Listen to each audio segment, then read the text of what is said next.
Boa noite a todos. A gente está dando seguimento aqui ao nosso estudo do livro No Mundo Maior. Hoje a gente vai dar continuidade com o capítulo 15. O capítulo 15 é Apelo Cristão. Hoje quem vai apresentar o capítulo para a gente é a doutora Maria Cláudia e a palavra está com ela. Boa noite a todos. O capítulo 15 é apelo cristão, né? Já pelo início do título desse capítulo, já me bateu uma coisa assim bem forte, né? Porque apelar, né? Quer dizer, uma rogativa, uma súplica, né? Então é sobre isso que esse capítulo vai falar, um apelo aos cristãos. E ele foca muito também na fé. Eu achei um capítulo muito bonito, porque fala muito a respeito do comportamento nosso como cristãos no nosso dia a dia, né? Faz questionamentos muito interessantes.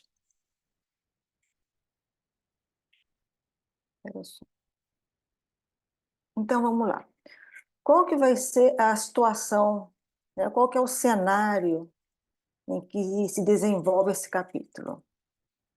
Então, tá André Luiz, junto com Calderaro, eles estão prestes a terminar um trabalho. Estão às vésperas de visitar as cavernas de sofrimento, que será um dos próximos capítulos desse livro. E aí Calderaro convida André Luiz para uma palestra de Eusébio, né? E quem é Eusébio, né? Eusébio trabalhava no Ministério do Socorro. Ele coordenava a organização de assistência em zona intermediária, atendendo a estudantes relativamente espiritualizados, discípulos recém-libertos do campo físico, gente com imensidão de problemas e de indagações. Então, é assim que começa a nossa história que nós vamos estudar essa noite. Se vocês se recordam, no início do livro, no capítulo 2, houve uma preleção de Eusébio, que eram 1.000 e poucas pessoas em que ele fazia uma palestra, né? E nessa palestra dessa noite, ele diz o seguinte: ele se dirigia a algumas centenas de companheiros católicos romanos e protestantes das igrejas reformadas ainda em trânsito no serviço da esfera carnal. Eram menos dogmáticos e mais liberais. Então, a gente já começa a perceber que eram poucas pessoas de religião católica romana, protestante, né, estavam encarnados. E chama muito a atenção ele já pontuar, né? Eles eram menos dogmáticos e mais liberais. E André Luiz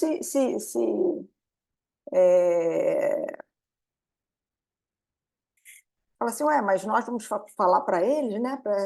Para católicos, para protestantes, né? Então ele fala isso, né? A proteção divina. Peraí, eu queria diminuir aqui para eu poder ler, que eu não estou conseguindo puxar para cá.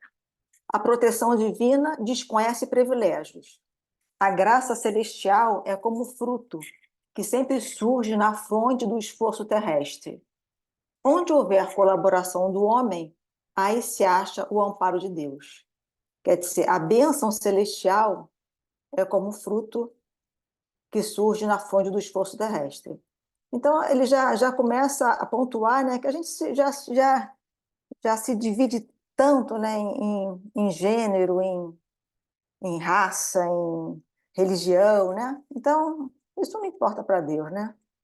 Onde existe a vontade de melhor, onde existe a vontade do progresso, onde existe fé, onde existe trabalho, aí então surge a bênção de Deus.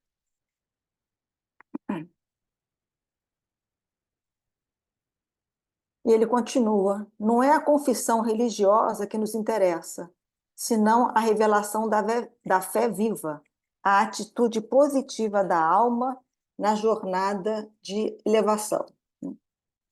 Então, a gente não importa, né, em que religião a gente está inserido, né? O que importa é, sim, a gente tentar seguir os ensinamentos do Mestre Jesus, né? Cada um de acordo com as suas possibilidades, né? Vivenciando o Evangelho. E então ele já tenta tocar o coração, a mente daquelas pessoas de outra religião, né? A respeito disso. Né? É aquela história, né? Inclusive no texto ele fala uma coisa muito interessante. Ele fala, o André Luiz, quando questiona, ele fala assim: o Espiritismo já tem muito conhecimento, né? Então a gente tem que expandir esse conhecimento, passar para todo mundo isso, né? Aquela velha história de não esconder a candeia abaixo do alqueire. E aí ele continua. Se o patrimônio, agora já é a própria preleção de Eusébio, tá? Se o patrimônio da fé religiosa representa o indiscutível fator de equilíbrio mental do mundo, que fazeis do vosso tesouro, esquecendo-lhe a utilização, numa época em que a instabilidade e a incerteza vos ameaçam todas as instituições de ordem e de trabalho, de entendimento e de construção? Nossa, tão atual isso aí, né? Parece até que não foi psicografado em 1940, parece até que isso é para os dias de hoje. E ele fala sobre o patrimônio de fé religiosa, representa um indiscutível fator de equilíbrio mental do mundo. E a gente sabe isso, né? Que muitos trabalhos científicos já mostram que realmente, quanto mais espiritualizado a gente for, quanto maior a nossa fé, menos transtornos emocionais a gente possui, né? Então, menos depressão, menos ansiedade, menos transtorno do pânico. Então, ele já mostra isso no início dessa preleção, né, para a gente. E fala assim: supondes possível uma era de paz exterior, sem a preparação interior do homem no espírito de observância e aplicação das leis divinas? Também outro ponto importante que a ciência também já mostra, né?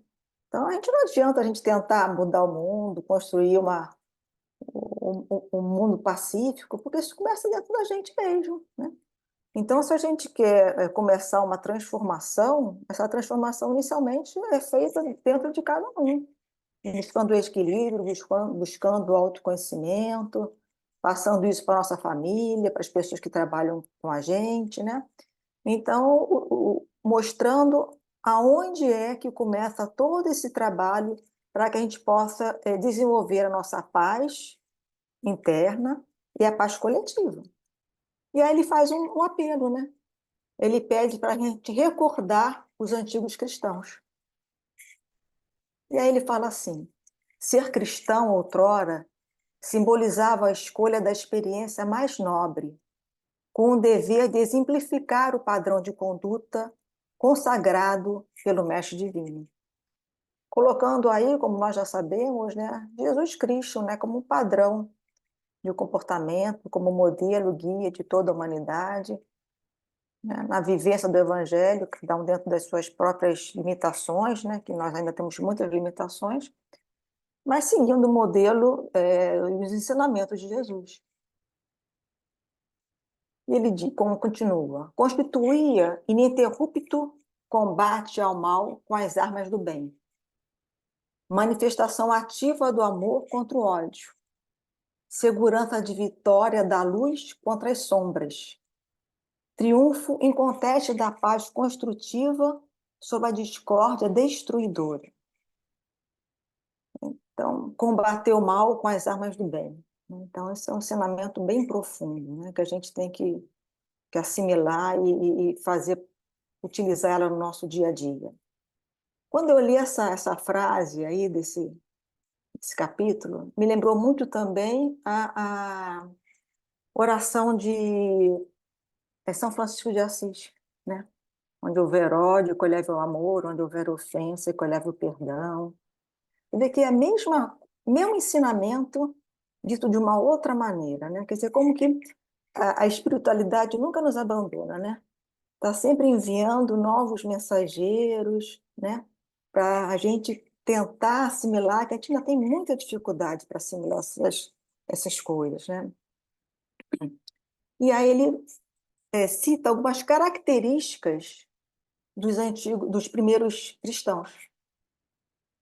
Ele diz: não se expunham a polêmicas mordazes. Hoje em dia, com a era da informática, né, nós somos tão automatizados, né? Então, às vezes a gente dá um enter ali que a gente não devia, faz uma colocação, às vezes, no meio de um trabalho, no meio de uma correria que não foi bem apropriada, né?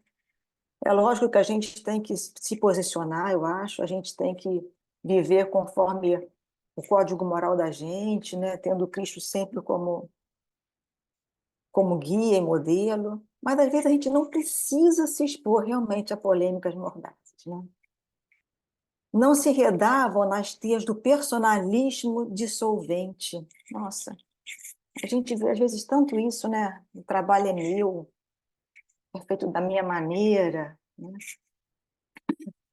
Às vezes me chama muito a atenção, às vezes a gente tem até uma palestra, principalmente dentro do meio espírita, e a gente vê assim, está o nome do expositor, e às vezes não está o nome da palestra, né?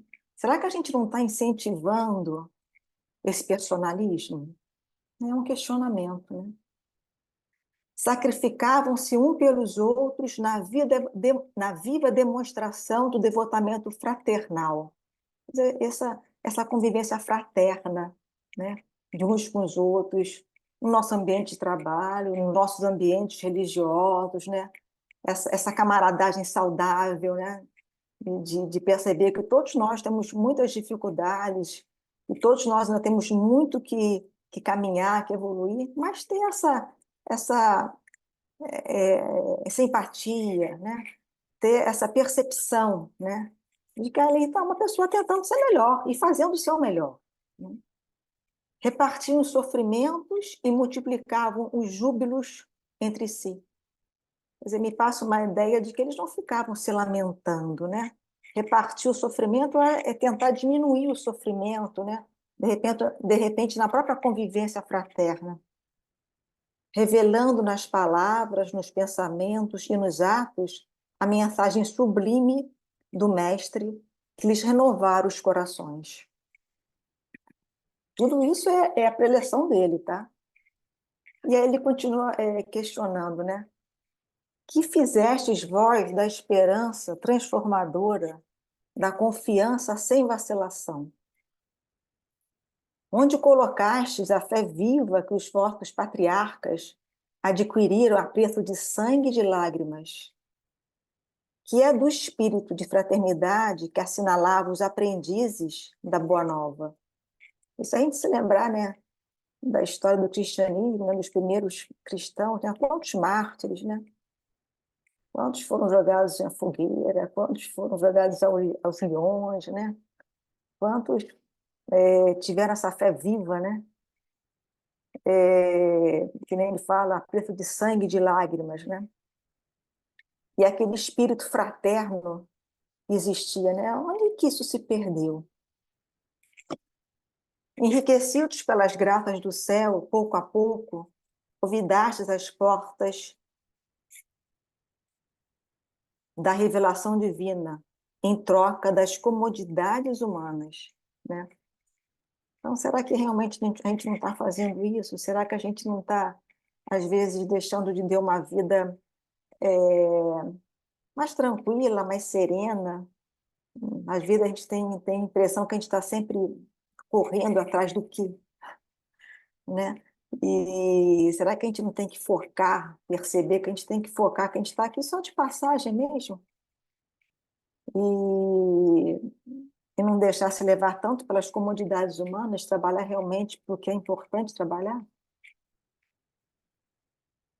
Conspurcais a fonte das bênçãos, amaldiçoando-vos uns aos outros, invocando para isso o príncipe da paz, que para ajudar-nos não hesitou ante a própria morte afrontosa. A gente vê quantas guerras religiosas nós passamos, né? Hoje ainda, como existe tanta discussão em relação à religião, né?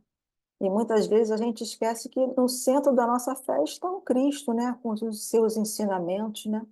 Não devemos nos apegar, às vezes, a detalhes, né? Devemos trabalhar todos juntos, né?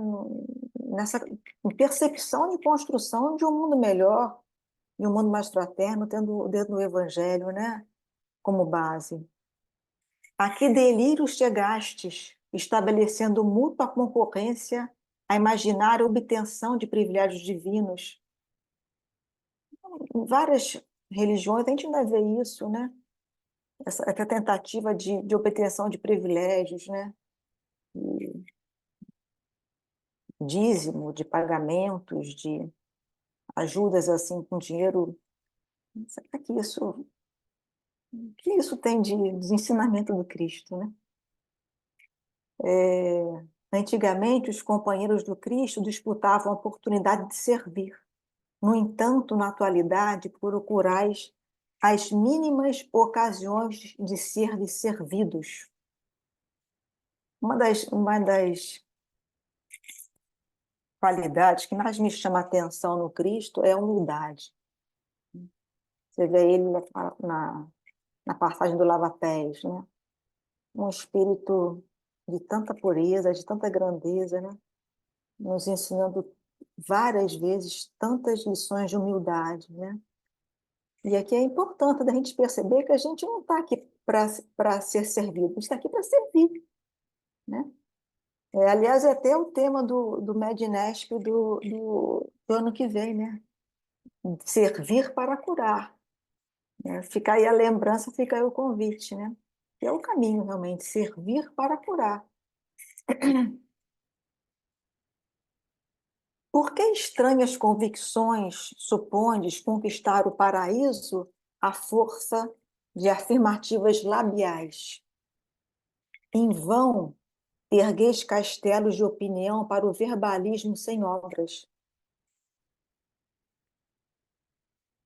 Porque se a morte surpreende o materialista revel, descortinando-lhe o realismo da vida, o túmulo abre também o tribunal da reta justiça, a quanto se valeram da religião para melhor dissimular a indiferença que lhes povoa o mundo íntimo.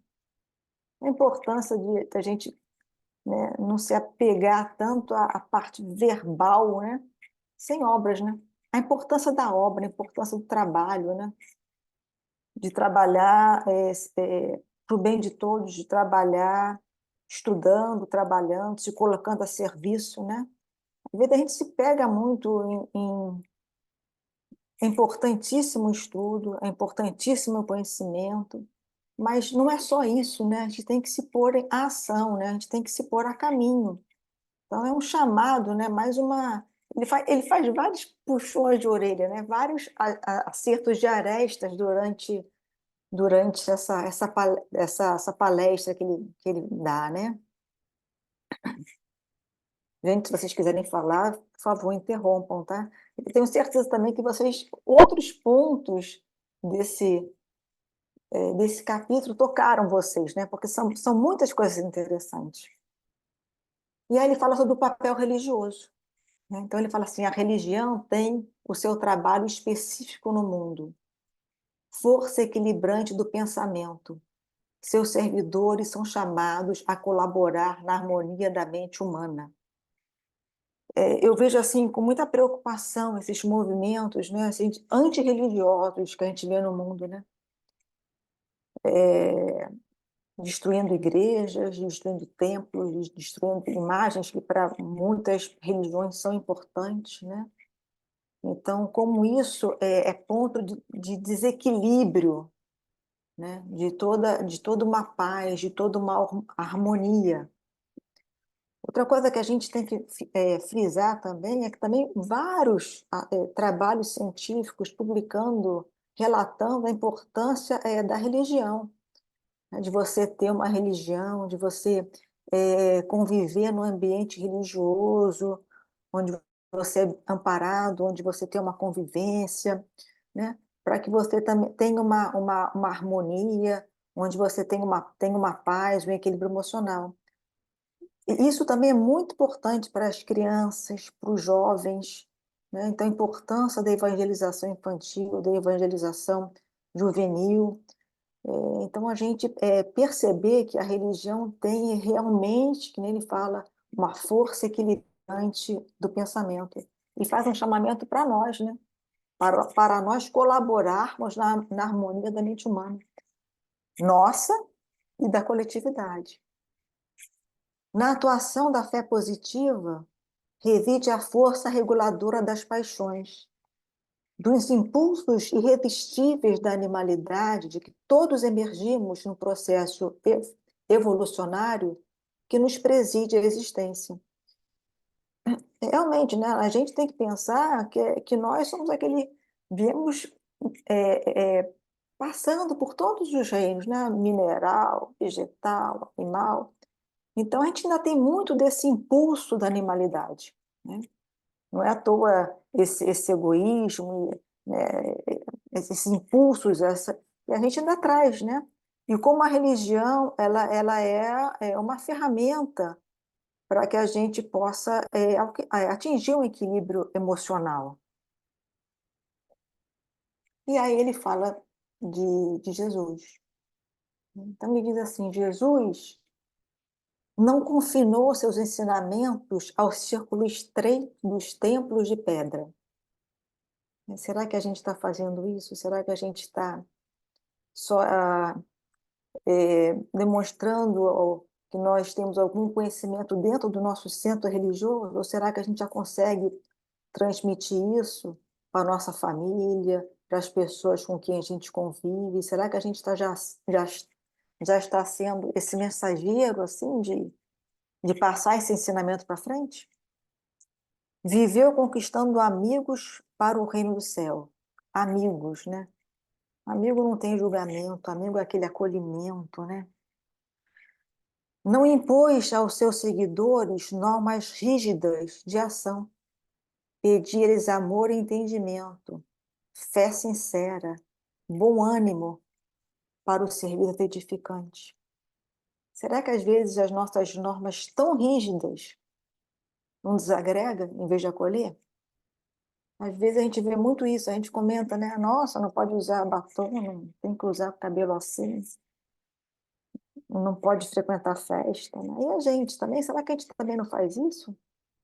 Né? Será que a gente também não é muito exigente, não pode fazer um passe dessa maneira, tem que seguir tantas vezes frequentando o centro, né? Não estou falando contra disciplina, estou falando contra normas rígidas, né? Porque a gente não somos perfeitos, né? Então, não tem como a gente ter trabalhadores perfeitos. O que a gente realmente importa é o que ele diz aqui. É amor, é entendimento, é fé, bom ânimo para dar seguimento aos trabalhos.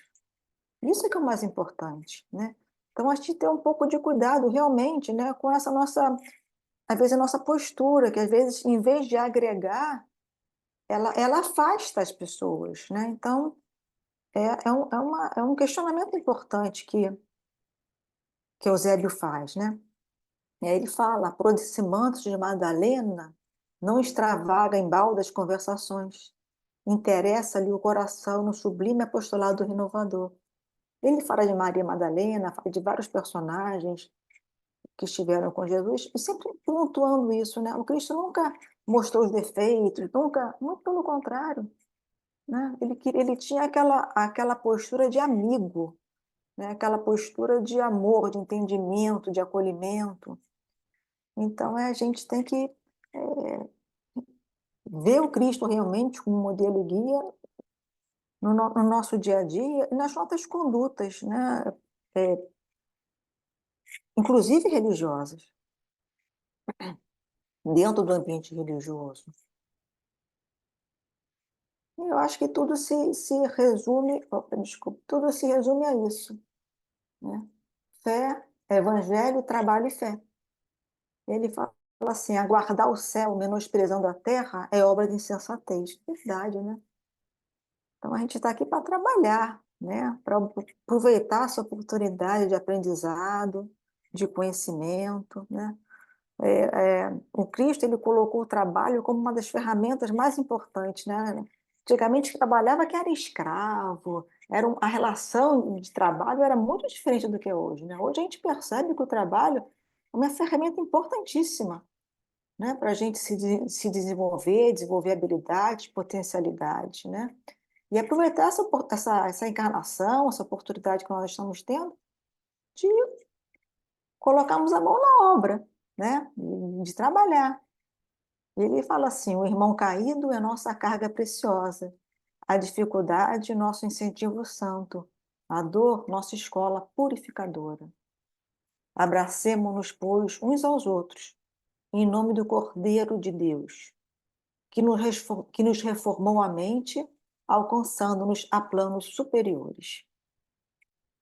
Então, é essa postura de amizade que ele nos chama, né? De olhar o outro como um irmão que, com as mesmas dificuldades que todos nós temos, e que a gente tem que seguir ajudando um ao outro, né? Esse clima de amizade, de fraternidade, Cristo também exemplificou. E para terminar, eu acho que a gente vale a pena ler esse capítulo, porque são muitos ensinamentos, muitas questões que que ele nos traz, né? E no capítulo 19, né, do Evangelho segundo o Espiritismo, ele fala que a fé transporta montanhas, né? Fé, né, essa vontade de querer, né? Mas ele fala uma frase que eu gosto muito. Ele fala assim: a fé é o sentimento inato no homem de sua destinação futura. É a consciência que tem das faculdades imensas cujo germe foi depositado nele. E eu acho que é realmente isso, né? Eu acho que todos nós trazemos, né? A gente olhando, né, cada um para dentro de si, a gente percebe, né, esse sentimento que nós temos. Nós conseguimos já perceber a nossa destinação futura, né? Então, ter essa fé, ter essa percepção das nossas faculdades e começar a trabalhar, cada um dentro das suas limitações, sempre guiados pelo ensinamento do Mestre Jesus, né? Então, acho que é um capítulo, eu achei muito bonito, com algumas falando um pouco de espiritualidade e religiosidade e fé, com a gente já tem vários artigos científicos mostrando isso, mas também vários posicionamentos em relação ao nosso comportamento dentro da nossa atividade religiosa. Então, agradeço a vocês, e eu sei que cada um também deve ter tido uma leitura aí desse capítulo, então vamos agora conversar o que cada um achou aí. Tem dois aspectos aí que eu achei interessante nesse capítulo. Primeiro, em relação à religião, né? De uma forma geral. A gente sabe que a intolerância religiosa, a rigidez religiosa, né? É uma das principais causas aí de discórdia, de distúrbio, né? E até de guerras, né? Na história da humanidade, né? E eu acho que a gente, assim, não entende ainda muito bem isso, não respeita muito essa questão, né? Na realidade, as religiões, todas elas, né, elas são instrumentos, né, para o nosso crescimento. Cada um está naquela religião que é adequada àquele momento de cada um, né? E às vezes a gente não respeita isso, a gente quer impingir nosso pensamento, nossa coisa aos outros, né? Na realidade, o objetivo nosso aqui não é sermos espíritas, sermos católicos, o nosso objetivo é sermos cristãos, né? A religião nada mais é do que um instrumento que a gente tem para nossa espiritualização, para nossa evangelização, né? Nós estamos aqui nesse planeta que o Cristo é o nosso modelo e guia, né? Esse é o nosso objetivo, não é nem sermos católicos, nem sermos espíritas, e defendermos às vezes essas ideias de forma até agressiva em relação aos nossos semelhantes, né? Que justamente é frontalmente contrário ao que o Cristo veio ensinar, né? Então, a tolerância religiosa. Tem uma coisa que eu achei muito interessante. Tem um, um colega que é espírita, e ele participa de assistência assim, a grupo de dependente químico, né? E ele vai junto com um pastor. Eles vão junto, eles atuam junto lá, conversam. Quer dizer, é, a gente deve sempre procurar as coisas que nos unem, né? Assim, o ser humano é engraçado, a gente procura sempre as coisas que nos distanciam, né? Então a gente está sempre criando muros em vez de criar pontes, né? Todo mundo tem pontos de convergência e pontos de divergência. Se a gente se fixar, e o ser humano se fixa sempre nos pontos de divergência em relação aos outros, né? Então, essa questão religiosa, né, de tolerância religiosa, de compreensão, da gente não querer impingir nosso pensamento aos outros, cada um está no momento, cada um está no lugar que deve estar. Então, essa questão religiosa é uma. E outra questão que eu achei interessante nesse capítulo é a questão da fé, né? A gente não compreende o que é fé, na realidade, né? A gente tem um entendimento ainda muito limitado. A maioria das pessoas creem que fé é acreditar. Ah, eu acredito, eu tenho fé. Fé não é acreditar, né? Se a gente for lá no capítulo 19 lá do Evangelho segundo o Espiritismo, né, a fé que transporta montanhas, tá lá a definição de fé, que está aqui o começo dela, né? A fé é a vontade de querer e a certeza que essa vontade vai ser atingida. Então, ele está colocando a fé ali como uma virtude ativa, né? É uma virtude de ação, né? Não é acreditar só, né? Pode acreditar, né? Não muda nada. Então, assim, a compreensão do que realmente é fé, né? Dessa coisa que impulsiona a gente para frente, que faz a gente se movimentar, né? Não é simplesmente crer, né? Esses dois pontos que eu achei interessante aí nesse capítulo.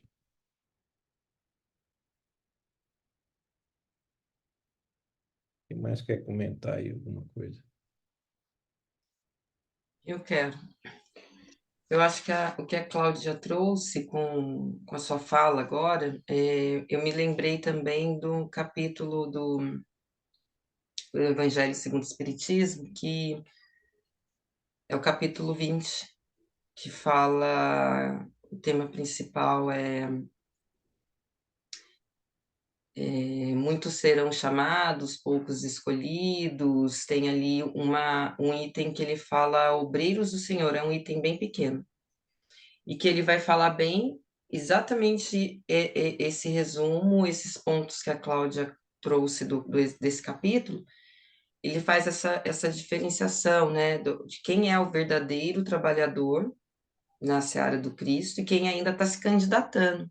Que uma coisa é você ser, né, e não a dificuldade de ser, porque o trabalhador cristão vai exigir que faça uma transformação nesse ser, uma transformação interna, e ele vai ser forjado nessas relações, nesse movimento, porque a obra é para o conjunto, a obra está acima desse trabalho que a gente está fazendo no sentido de que desse personalismo, como a Cláudia pontuou desse capítulo, mas que a gente também vai ser transformado nesse movimento, nesse trabalho, vai ter diferenças, vai ter atrito, e quando tiver em conflito, né, ali no tema inteiro, no capítulo inteiro, vai falando algumas características, vai trazendo algumas características importantes, e uma delas é a união. O trabalhador, ele sempre tem que ter essa característica de unir e não de desagregar. Então, quando a gente não coloca esses pontos, ou seja, colocar a obra maior acima, ele já tem a condição, quando faz essa leitura dos antigos apóstolos primeiros, né, os primeiros trabalhadores, até que antecederam o próprio Cristo, mas esse trabalhador na obra de Deus, fala muito dessa condição da característica deles de terem conseguido fazer esse movimento de transformação interna, porém passaram por um processo, mas em momentos de conflitos, eles elevam a Cristo, né? Ou seja, eles apagam a si, sacrificam a si mesmos, sacrificam o próprio eu, deixam o próprio eu ali na sombra, né? No sentido de não aparecer, para fazer a obra à luz de Cristo aparecer mais. Então, abre mão numa discussão, dá o braço a torcer, e ali, né, especificamente nesse capítulo 20, ele vai chamar muita atenção para o movimento espírita, inclusive, né? Porque é um movimento que a gente está inserido, mas lógico que cabe para todos os movimentos, em todas as situações, todos os movimentos religiosos. Eu também acho que é um capítulo que é interessante, além desse que a Cláudia trouxe da fé, também para a gente ler. E outras leituras que acompanham, que fala, traz muito esse servidor, esse cristão já transformado os primeiros, que são as obras do Chico Xavier, psicografada por Emmanuel, psicografada por Chico Xavier, né? Que vem através, né, dessa comunicação do Emmanuel, que são aqueles livros a título de romance, Renúncia,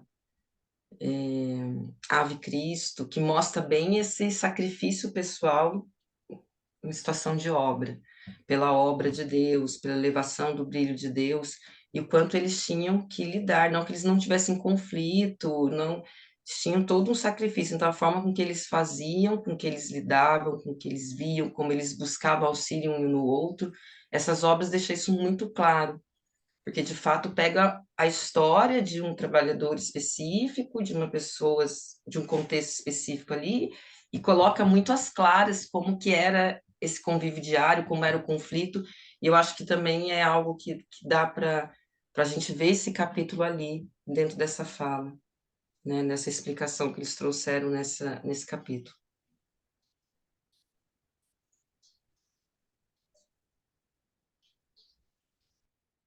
Mas alguém quer comentar alguma coisa? Boa noite aí a todos.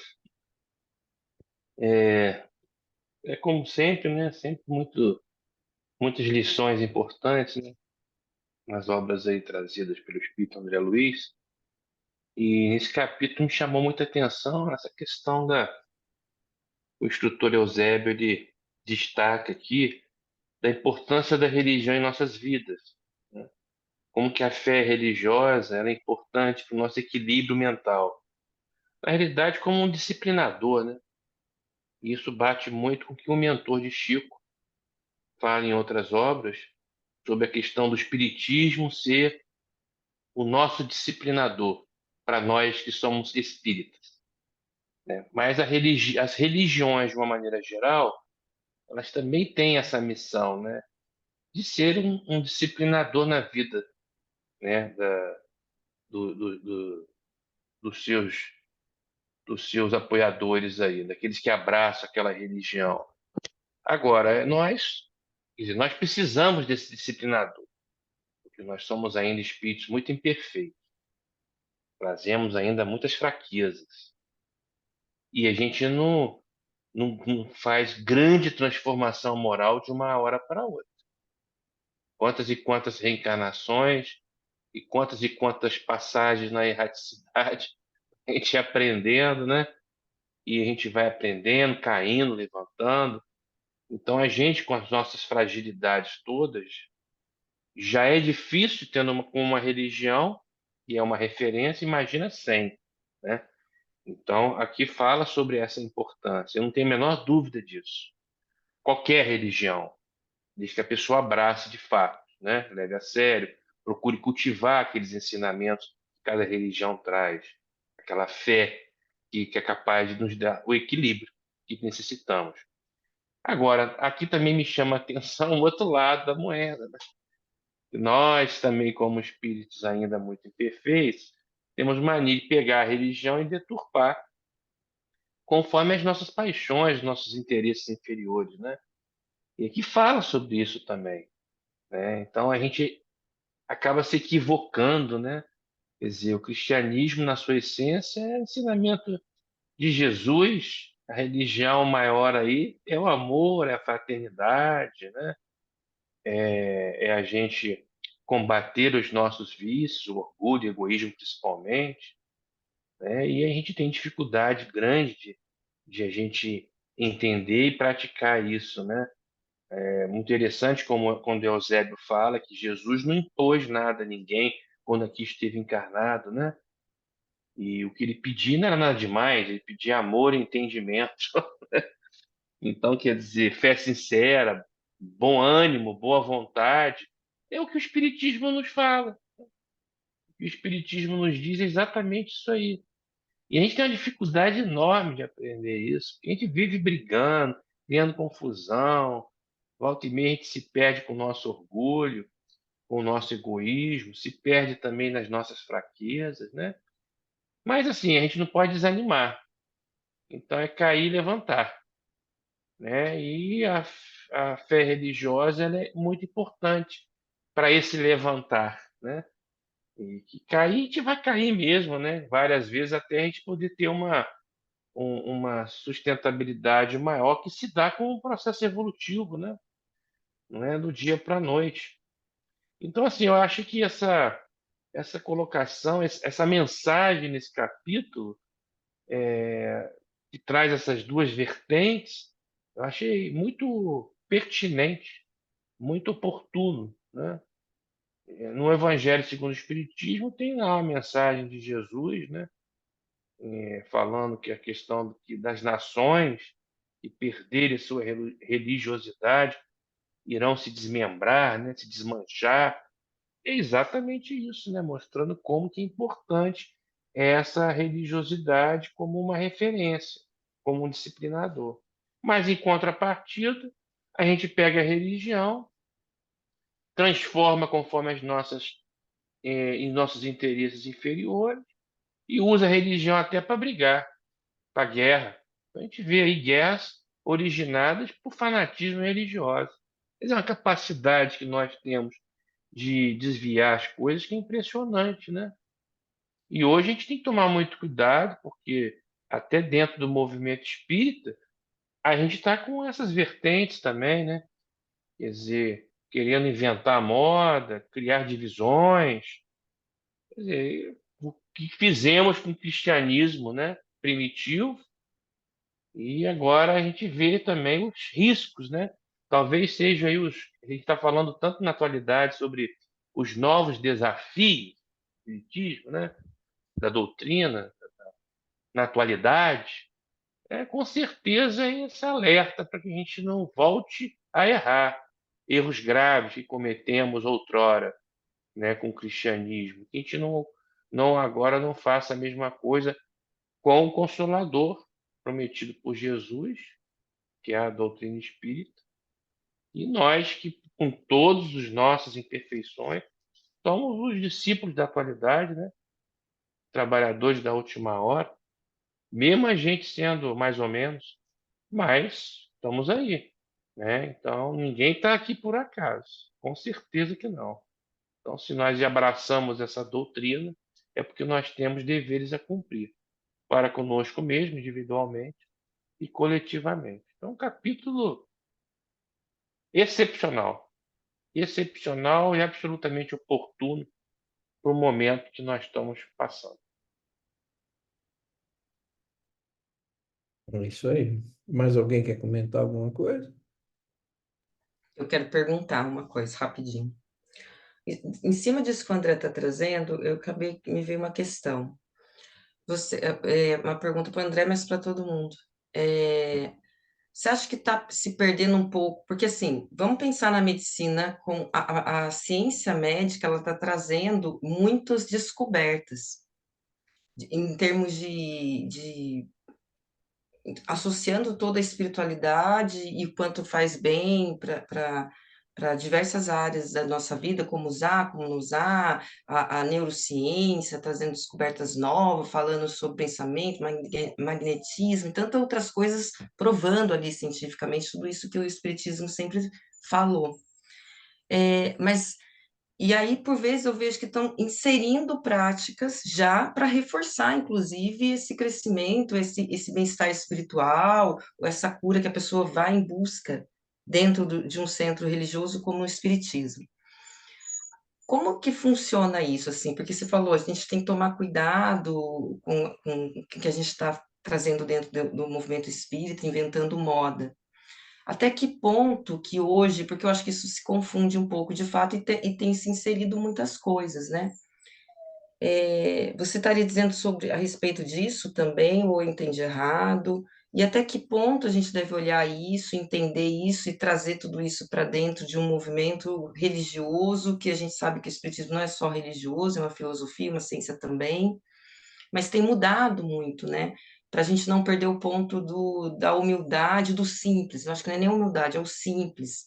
mas também usar de toda essa nova descoberta e quando ela cabe dentro de um movimento espírita, dentro de um centro espírita, até que ponto pode ser usado, inserido. Não sei se você se referiu a isso, André, mas me fez pensar isso um pouco a sua fala, quando você falou de inventar moda. Eu acho que é um todo, né? E inclui também essa questão. Porque, por exemplo, eu acho que na medicina do futuro, que está, a meu ver, muito próximo de acontecer, como os benfeitores previram, o próprio Kardec, Chico falava muito sobre isso, e hoje nós temos vários colegas médicos e espíritas que têm defendido essa questão, né, de a gente abordar essa questão espiritual, uma saúde integral. A nova medicina, a nova ciência, a nova psiquiatria está avançando nesse sentido, e as próprias descobertas também da ciência, com, ainda enfrentando muitos paradigmas e resistências enormes, mas está avançando. E isso é visível. A gente vê isso nas próprias sociedades médicas.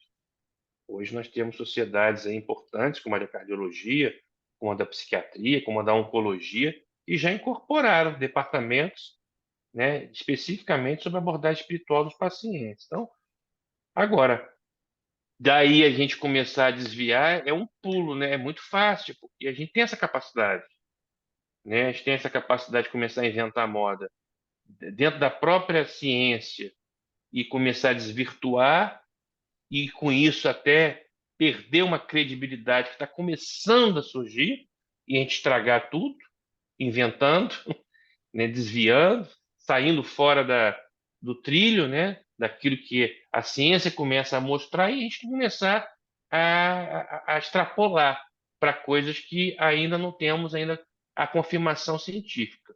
Isso em relação às práticas, ditas hoje complementares. E em relação à parte da casa espírita, por exemplo, é você também introduzir dentro da casa espírita, precipitadamente, também essas questões que fogem ao escopo, à premissa básica, né, da casa espírita, que é o tratamento da enfermidade da alma, muito mais importante do que da enfermidade física. E a gente não perder esse alicerce, né, essa missão principal do centro espírita, que é o tratamento da alma, né? Então a gente vê muitas vezes também alguns centros espíritas desviando as suas atividades e colocando um peso muito grande em outras coisas que não é o mais importante, né? E isso é um perigo. E a gente tem visto isso. A gente tem visto isso através de lives, autopromoção, utilizando às vezes o espiritismo para se promover profissionalmente e vice-versa, né? Então, assim, é muito perigoso. Essa interface é muito perigosa. E a gente tem que tomar muito cuidado, porque a gente pode botar as coisas a perder, né? Você pode, de repente, dar um passo maior que as pernas, se precipitar em determinadas atitudes ou incorporações, seja na medicina e espiritualidade, seja na casa espírita, na abordagem das pessoas que lá procuram, e a gente acabar pondo tudo a perder, né? Então, a gente tem que tomar esse cuidado, porque a história nos mostra isso, né? A história nos mostra isso. Eu acho que o passado é muito importante para a gente aprender o que foi feito de errado e a gente não cometer os mesmos erros. Essa eu acho que é um grande desafio na atualidade, de a gente conseguir com equilíbrio, com serenidade, com bom senso, com crivo da razão, com a fé raciocinada, respeitando a ciência, porque tem coisas que as evidências científicas já sustentam condições para nós executarmos, mas outras não, né? Mas outras não. Então, um exemplo muito simples disso é a gente verificar casas espíritas praticando, né, ações que, ao meu ver, estão precipitadas dentro daquilo que se propõe uma casa espírita. E eu acho isso muito perigoso. Não. Acho que Antes da foi isso que eu gente, entendi, foi isso que eu penso também. Obrigada, André. Só para ter uma ideia do que vocês, quanto médicos, pensam porque eu penso também sobre essas práticas que eu tenho visto acontecer bastante, mas eu não sei até que ponto de fato ajuda, se não ajuda, se ainda é precipitado. É isso que eu queria entender, se ainda é o momento da gente manter o simples dentro da casa espírita, deixar a coisa crescer e avançar mais de conhecimento, entendimento, de avanço científico e de juntar tudo isso um melhor entendimento para depois, se for o Kardec caso. teve essa preocupação. Kardec teve essa preocupação. Tanto que ele, como magnetizador, ele separou o magnetismo nesse sentido, como práticas para serem feitas como profissão. Está na codificação isso, né?